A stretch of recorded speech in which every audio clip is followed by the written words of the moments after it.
చంద్రబాబు నాయుడు గారిని చాలామంది అంటే వాళ్ళ అభిమానులు అంటే పీఎం కావాల్సిన వ్యక్తి, అంత విజన్ ఉన్న వ్యక్తి అని చాలాసార్లు అంటూ ఉంటారు, పొగుడుతూ ఉంటారు. చంద్రబాబు గారి జాతకంలో అలాంటిది ఏమైనా ఉందా అండి? పీఎం అయ్యే అవకాశం? నాకు తెలిసి ఎప్పుడో ఆయన ఒక ఇంటర్వ్యూలో చెప్పినట్టు గుర్తు.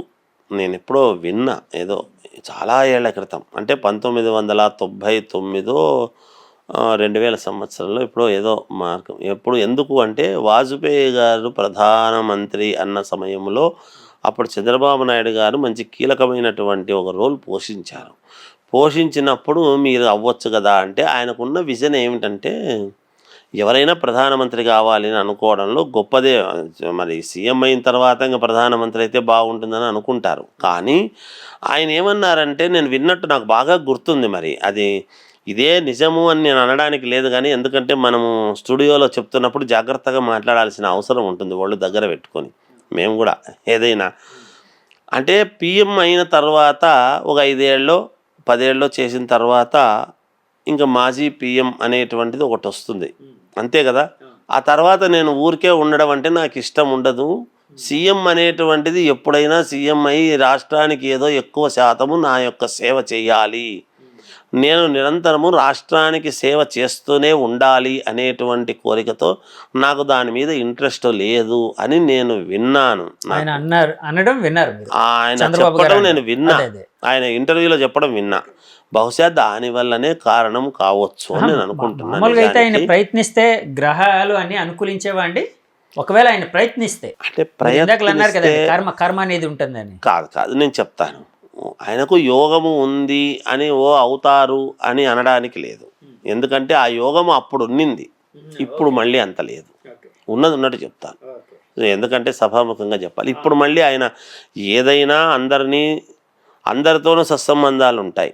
ఆయనకు అన్ని పార్టీల్లో ఒక్క వైఎస్ఆర్సీపీలో ఉండేటువంటి వాళ్ళతో తప్ప మిగతా అన్ని పార్టీల్లో ఉండే వాళ్ళతోనూ ఆయనకు సత్సంబంధాలు ఉంటాయి. ఏది దేశంలో ఉండేటువంటి ఎన్ని పార్టీలు ఉన్నాయో అన్ని పార్టీల వాళ్ళతోనూ సత్సంబంధాలు పెట్టుకుంటారు. ఆయన ఎవరికి పెద్దగా ఏదో శత్రుత్వం ఉండాలి అని పెట్టుకునే వ్యక్తి కాదు. అంటే ఎవరితో ఏమవసరం అవుతుందో తెలియదు, ఎవరితో ఏమవసరం వస్తుందో తెలియదు.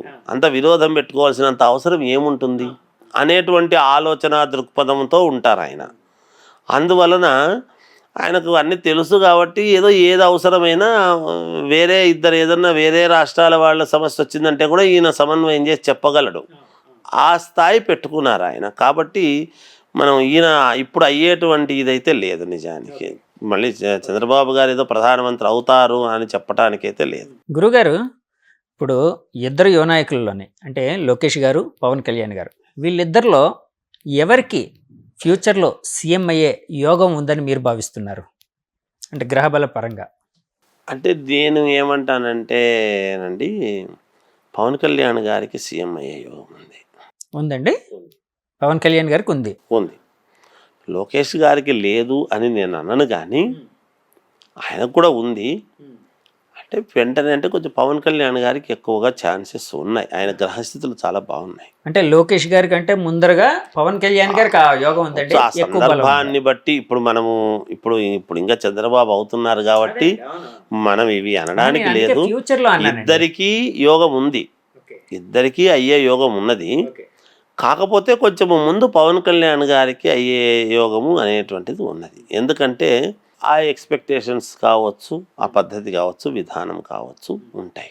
గురుగారు, చివరిగా అంటే కూటమి నాయకుల గ్రహబల పరంగా వాళ్ళకు కూడా చాలా పాజిటివ్గా రిజల్ట్స్ వచ్చింది అని అన్నారు కదండి మీరు. సో ఆ గ్రహబలం అటు మోదీ గారు కావచ్చు, అంటే బీజేపీ పెద్దగా, తర్వాత ఇక్కడ టీడీపీ పెద్దగా చంద్రబాబు గారు కావచ్చు, జనసేన పెద్దగా పవన్ కళ్యాణ్ గారు కావచ్చు, వీళ్ళ గ్రహబలం అంతా బాగుంది. సో ఈ ముగ్గురి కలయికలో ఆంధ్రప్రదేశ్ ఎలాంటి గ్రహబలంతో ముందుకు వెళ్ళే అవకాశం ఉందని మీరు భావిస్తున్నారు? ఖచ్చితంగా చంద్రబాబు నాయుడు గారి ఆలోచన ప్రకారమే ముందుకు పోతాయి, అందులో సందేహం ఏం లేదు. మోడీ గారు కూడా ఇప్పుడు సహకరిస్తారు. ఇంతకు ముందు సహకరించినారా లేదా అనేటువంటిది మనం పక్కకు పెడితే ఇప్పుడు ఖచ్చితంగా సహకరిస్తారు. ఎందుకంటే పవన్ కళ్యాణ్ గారి యొక్క బాధ్యత కూడా ఉంది కదా రాష్ట్రం మీద. కాబట్టి అనుకూలవంతంగా చంద్రబాబు నాయుడు గారి ఆలోచనలు ఎప్పుడు కూడా ఆయన విజను అనుకూలంగానే దానికి చేయాల్సినటువంటివి చేస్తారు. ఖచ్చితంగా ఒక ఉన్నతమైనటువంటి దశగా ముందుకు తీసుకెళ్తారు. ఈసారి చాలా పకడ్బందీగా మొదట రాజధాని లేని రాష్ట్రము అనాథలాగా ఉండిపోయింది అనేటువంటిది కాకుండా ముందు రాజధాని నిర్మించడం అనేటువంటిది పొద్దున్నే చేసేటువంటి పని, దానికి సంబంధించినటువంటి పనులు మొదలు పెడతారని నేను అనుకుంటున్నా, నాకున్న ఆలోచన. అలాగే ఇప్పుడు అన్నీ ఉన్నాయి కదా, కొంచెం జరగాల్సినవన్నీ ఒకటోటి మొదలు ఉద్యోగ పెడతారు. కల్పన అలాంటిది కూడా జరిగే అవకాశం ఉందా గురుగారు? ఎందుకంటే వైసీపీ ఓడిపోవడానికి అంటే చాలాసార్లు నేను చాలామంది జనంతో వాళ్ళతో మమేకమై అడిగినప్పుడు వాళ్ళు బయట తీసుకునేటప్పుడు డెవలప్మెంట్ లేకుండా ఉండిపోతుంది ఆంధ్రప్రదేశ్లో, ఉద్యోగ కల్పన లేకుండా ఉంది, ఇక్కడ చదువుకున్న వ్యక్తులకి సరైన ఫ్యాక్టరీలు లేవు, లేకపోతే ఇండస్ట్రీస్ లేవు, ఉద్యోగం దొరకట్లేదు అని ఒక రకమైన అసంతృప్తి అనేది చాలా ఎక్కువ కనిపించిందండి. సో అలాంటివి వీళ్ళ ఇప్పుడు గ్రహబల పరంగా మీరు ఆంధ్రప్రదేశ్ మంచిగా ముందుకు వెళ్ళబోతుంది అంటున్నారు కదండి, ఉద్యోగ కల్పన ఇలాంటివన్నీ బాగా జరిగే అవకాశం ఉందని భావించవచ్చా అండి? నేనేం చెప్తానంటేనండి, ఇప్పుడు ఒకప్పుడు హైదరాబాద్ ఏమిటి, విజన్ 2020 అని 1990లో 97లోను ఆ మాట ఆయన పెట్టుకున్నప్పుడు, ఇదంతా హైటెక్ సిటీ కడుతూ ఉన్నప్పుడు చేస్తూ ఉన్నప్పుడు ఏమబ్బా అనుకున్నాం. నిజానికి ఇవాళ ఈ హైటెక్ సిటీ ఇదంతా కూడా మొత్తం అంతా కూడా చూస్తే ఏ ఫారిన్లోనో ఉన్నట్టుగా ఉంటుంది. మనం అవునండి, వాస్తవమే, ఎన్ని అవును, నిజం. మాట్లాడినా. సంపద సృష్టించటం అనేటువంటిది చంద్రబాబు నాయుడు గారికి తెలుసు అని నా భావన. కనుక యువత ఈసారి ఎక్కడికో వేరే చోట్లకు పారిపోనక్కర్లేదు, ఏ బెంగళూరుకో, ఏ మెడ్రాస్కో, ఏ హైదరాబాద్ కూడా రానక్కర్లేదు. అమరావతి చాలా గొప్పగా సంపద సృష్టించి అక్కడే ఉద్యోగాలు దొరుకుతాయి చేసేటువంటి ప్రయత్నాలు చేస్తారు. వాళ్ళకు కూడా దైవం అనుకూలించాలి, అన్ని రకాలుగా మేలు జరగాలి, ఆ లలితాంబికాదేవి అమ్మవారి యొక్క అనుగ్రహం వాళ్ళకు పరిపూర్ణముగా ఉండి సహకరించాలి అనే నేను కోరుకుంటాను. మా లాంటి వాళ్ళు బాగుండాలనే కోరుకోవాలి వాళ్ళందరూ కూడా, అంతే కదా. గురువుగారు, అంటే జాతకం అనేటప్పుడు మనిషి పుట్టుక, జన్మ నక్షత్రం ఇలాంటివన్నీ చూసి చెప్తారు కదండి. ఒక ప్రాంతాన్ని బట్టి కూడా అంటే దానికి ఉండే అంటే విశేషాలను బట్టి కూడా జాతకం లేకపోతే అంటే ఇలా అభివృద్ధి చెందబోతుందని చెప్పే అవకాశాలు ఉన్నాయండి? చెప్తాము కదా. ఎందుకు ఇప్పుడు ఒక అడుగుతున్నానంటే చిన్న మాట చెప్తాను, అడగండి, మీరు అడగండి. ఎందుకు అడుగుతున్నానంటే ఈ క్వశ్చన్ నేను, ఇప్పుడు చంద్రబాబు నాయుడు గారు వస్తే ఎలాగ అమరావతి అద్భుతంగా అభివృద్ధి చెందుతుంది, కాదంటలేదు. విశాఖపట్నం పరిస్థితి ఏంటి? ఎందుకంటే విశాఖపట్నం అనేది యాక్చువల్గా వైసీపీ వాళ్ళు ఈసారి జగన్ గారు ముఖ్యమంత్రి అయితే విశాఖపట్నాన్ని రాజధానిగా చేసి చాలా గొప్పగా అభివృద్ధి పదంలో ముందుకు తీసుకుని వెళ్తానన్నారు కదండి.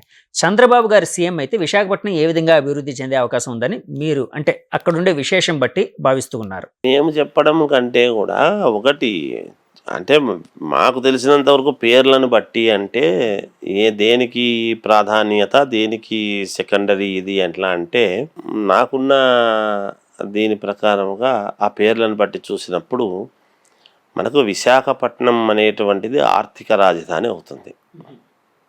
ఎందుకో చెప్తా మీకు. మామూలుగా ఇప్పుడు అమరావతి అనేటువంటిది రాజధాని అయితే అవుతుంది, మనకు రాజధాని అమరావతి చేస్తాం. విశాఖపట్నం అనేటువంటిది 2 సార్లు పెదవులు కలుస్తాయి. మనకు భారతదేశానికి కూడా మనకు బొంబాయి రాజధాని. బొంబాయి అనేటువంటిది కూడా ముంబై అన్న, బొంబాయి అన్న, బాంబే అన్న 2 సార్లు పెదవులు కలుస్తాయి. బకార శబ్దం, ఆర్థిక రాజధాని. మీరు పైకి చూడండి, ముంబై అంటున్నాం, లేదా బొంబాయి అంటున్నాం, బాంబే అంటున్నాం 2 సార్లు. అలాగే విశాఖపట్నం, వైజాగ్ అంటే మనం అన్నాం, అందుకే విశాఖపట్నం అనేటువంటిది 2 సార్లు. విశాఖపట్నము ఖచ్చితముగా, ఎందుకంటే సముద్రము ఉండటం చేయటము, కొంచెం వనరులు, మామూలు ఎక్స్పోర్టు ఇంపోర్ట్ ఏదో ఉంటాయని మామూలుగా కూడా విశాఖపట్నానికి మంచి యోగం ఉంది. ఆర్థిక రాజధానిగా ఉంటుంది. ఇప్పుడు కూడా డబ్బు సృష్టి అనేటువంటిది మంచి ఇవి అన్నీ కూడా తయారు చేసి చాలా సర్వాంగ సుందరంగా తయారవుతాయి. విశాఖపట్నం కూడా చాలా మంచి యోగవంతమైంది విశాఖపట్నం. ఈ రాజధాని అంటే అమరావతి ఉంటుంది, అమరావతి చేస్తారు. అలా 2 కూడా సమన్వయంగా గొప్పగా తయారవుతాయని నా భావన. ఇప్పుడు ఏది తక్కువగా చేయరు వాళ్ళు కూడా. ఇప్పుడు రాయలసీమను ఏదో చెయ్యాలి అని అనుకొని గొప్పగా చెయ్యాలనే కదా ఏదో చెందుతామని అన్నారు. ఏవో రోడ్లన్నీ విస్తరణ చేసి ఈసారి అన్నీ కూడా యుద్ధ ప్రాతిపదికన జరుగుతాయి. అన్ని ప్రాంతాలు డెవలప్ అవుతాయండి, ఏం పర్వాలేదు, చేస్తారు, బాగానే ఉంటుంది, బాగుండాలనే కోరుకుందాం.